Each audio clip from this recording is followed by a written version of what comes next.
di balik paras yang anggun mempesona serta postur yang padat berisi, Tante Yuni orangnya agak judes dan gampang baperan. Selama aku berada di rumah om aku ini, hampir setiap hari dia mengomel saja. Karena Tante Yuni memang sangat benci kalau aku menginap di rumah mereka. Tante Yuni tidak memandang mata keluargaku, maklum kami berasal dari keluarga biasa-biasa saja. Sedang dia datang dari keluarga kaya raya di kota Jakarta. Kuakui memang aku termasuk anak remaja yang bandel. Biarpun secara postur aku sudah kelihatan sangat dewasa, dengan tinggi 180 cm, berperawakan kekar dan berotot. Selama aku berada di rumahnya, Tante Yuni yang ada selalu curiga saja dan menganggap aku sering menerima uang dari om aku. Padahal sangat jarang om aku memberi uang kepadaku. Saat menginap di rumah mereka sebenarnya hanya terpaksa saja. Karena saat itu aku disuruh om aku untuk jaga rumah, lantaran dia harus tugas dinas luar kota selama seminggu. Awal sebuah kisah terjadi.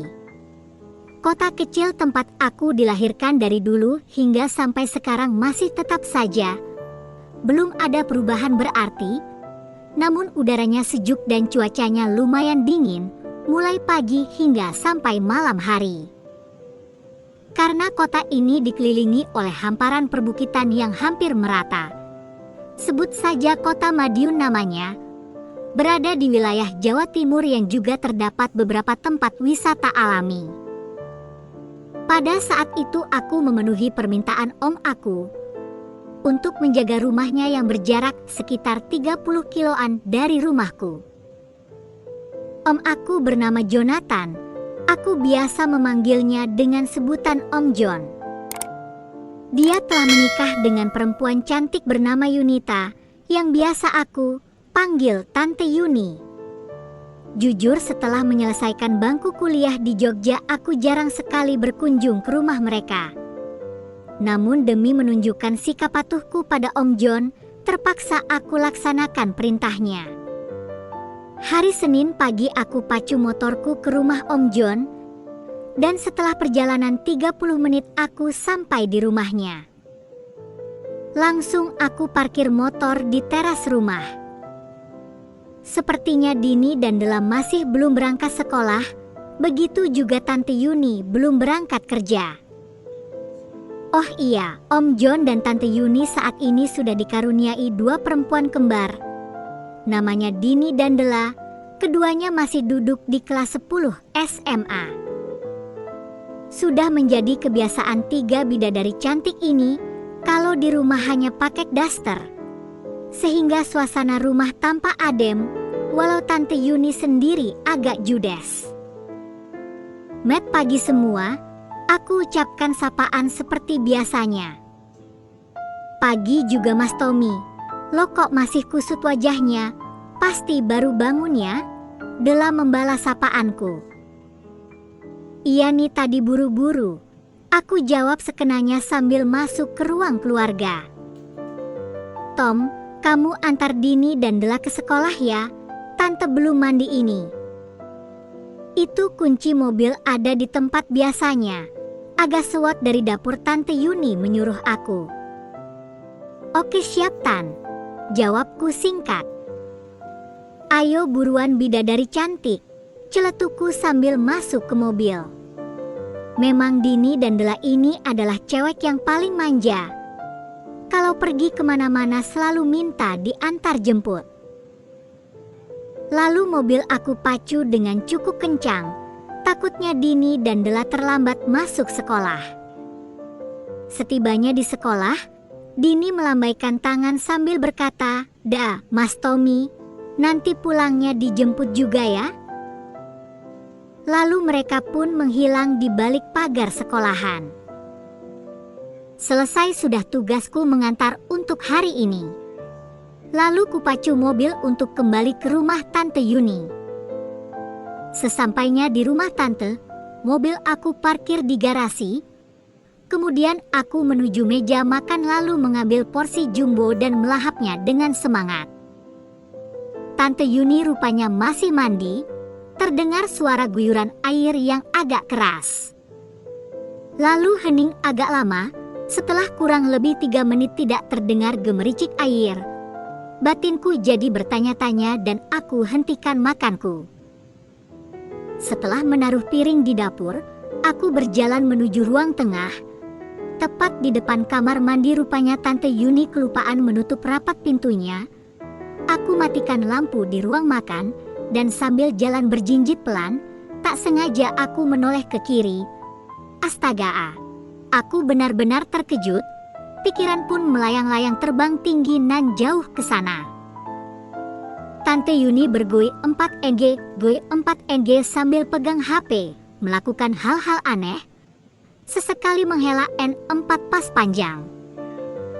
Hamparan daerah perbukitan begitu mempesona dan sangat indah dipandang. Bersih nyaris tak ada cacat satupun. Samar-samar tampak mengkilap yang dapat membuat takjub seketika. Yang tak kalah pesonanya, bercokol 2 bukit menonjol, layaknya bola baseball berbentuk pipih tampak sekal. Tampak juga sepetak hutan larangan, tepat berada di antara pecahan 2 bongkahan batu. Dengan sekitarnya tumbuh lebat rerumputan, namun sangat terawat. Aku bergegas menuju ruang tengah, walau jujur saja saat itu sempat tercengang. Setelah sampai di ruang tengah, aku lama bengong, gejolak pun semakin berontak. Pikiranku tak dapat dikontrol melambung tinggi.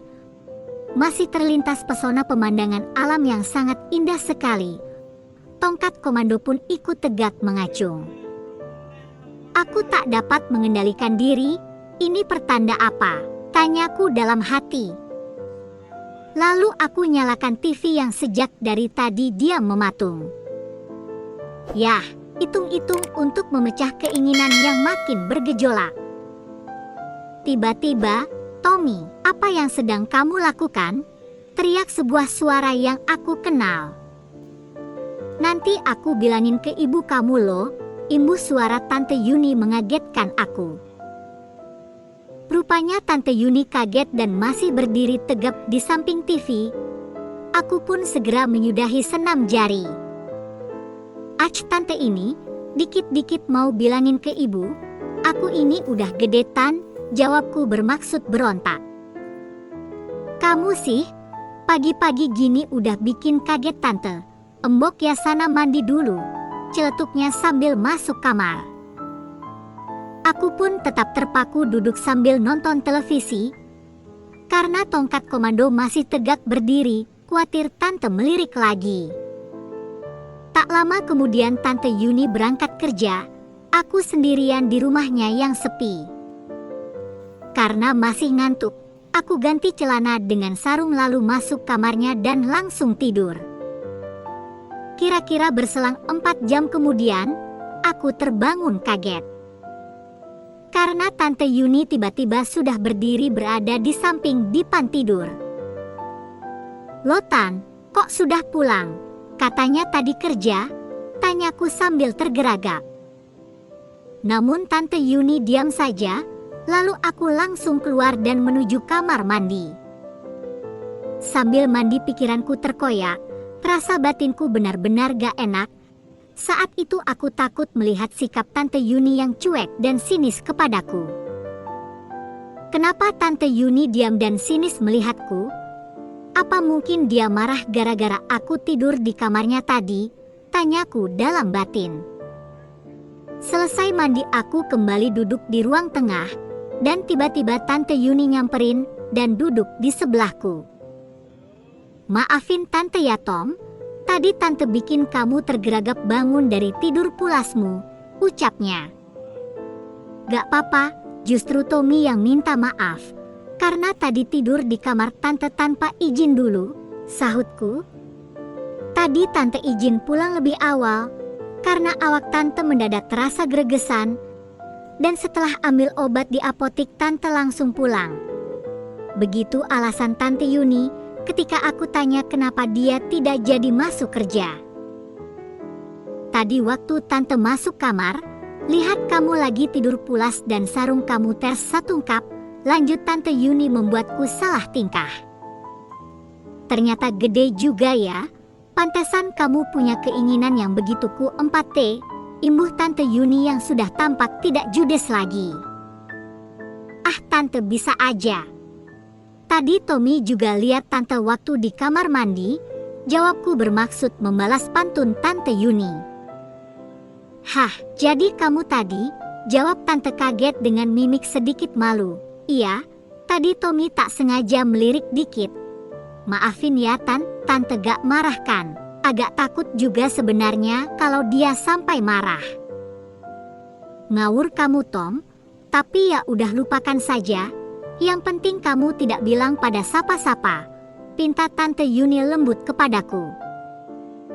Tante akan kasih hadiah istimewa buat kamu, asal kamu tidak bilang pada siapa-siapa. Terusnya Tante meyakinkan aku. Emang hadiahnya apaan sih Tan? Sahutku penasaran.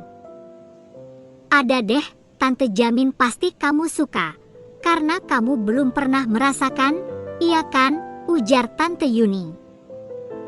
Mendengar kalimat itu sontak jantungku berdegup semakin kencang. Mantap, Tante Yuni sekarang sudah tidak judes lagi. Dia sudah berubah menjadi lembut bahkan agak manja kepadaku. Padahal kemarin-kemarin judesnya mengalahkan mak lampir, batinku senang. Tak lama kemudian Tante bergegas menuju kamp 4R, sementara aku tetap duduk di ruang tengah dengan penuh rasa penasaran. Dan ketika aku hendak ambil air minum di dapur, tiba-tiba Tante memanggil dan aku bergegas memenuhi panggilannya. Sesampainya di sana Tante Yuni sudah berdandan beda. Tak lupa diberikanlah hadiah istimewa itu kepadaku. Sungguh baru pertama kalinya aku mendapat hadiah seistimewa ini. Tak ada apa-apanya jika dibanding hadiah-hadiah istimewa saat merayakan hari ulang tahunku.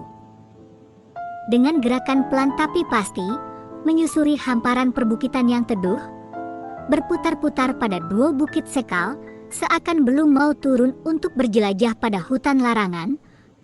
Perjuangan menaklukkan dua bukit kamp 4R masih begitu alot, hingga tak lama kemudian bergerilya menyusuri masuk hutan larangan. Ternyata pesona hutan larangan tak kalah menarik. Terdapat go 4 besar tapi sempit dengan rerumputan lebat tumbuh bergelantungan. Berkat gejolak keinginan yang besar, akhirnya dapat masuk berulang kali, walau sempat terhambat rimbunan rumput, maklum saking lebatnya. Melihat aku begitu senang dan kegirangan mendapat hadiah istimewa darinya, Tante Yuni juga tampak sangat senang dan makin bersemangat. Mungkin awaknya sudah tidak merasa gregesan lagi. Setelah menunggu beberapa jam, tetesan air dari dalam go 4 besar jebol menyembur deras. Wow, sangat dahsyat banget. Sejak saat itu, sikap Tante Yuni berubah 100% terhadapku. Biarpun sikap kami ini tetap terjaga di hadapan Om John, Dini, dan juga Dela. Selama seminggu menjaga rumah om aku, hari-hari aku lalui dengan penuh bertabur hadiah dari Tante Yuni. Hingga pada suatu saat aku ditelepon ibuku agar pulang sebentar karena ada urusan keluarga yang harus diselesaikan. Namun aku tak dapat meninggalkan rumah Om John. Entah mengapa, makin lama kok malah menjadi keterk 4 entungan. Kejadian itu begitu membekas dan tidak bisa aku lupakan begitu saja. Semakin aku ingat peristiwanya, malah semakin ingin aku mengulanginya. Hingga akhirnya Om John pulang dari dinas luar kotanya, aku pun kasak kusuk mau berpamitan. Tiba-tiba Tante Yuni berkata, "Maafin Tante ya Tom, Tante janji akan rahasiakan semuanya pada ibumu." Maafin juga Tommy ya Tan, Tommy juga berjanji tak akan bilang kepada siapa-siapa. Dan tak berlangsung lama, aku berpamitan pada Om John dan Tante Yuni. Begitulah kisah ceritanya, semoga dapat menghibur. Salam sehat dan sukses selalu. Terima kasih.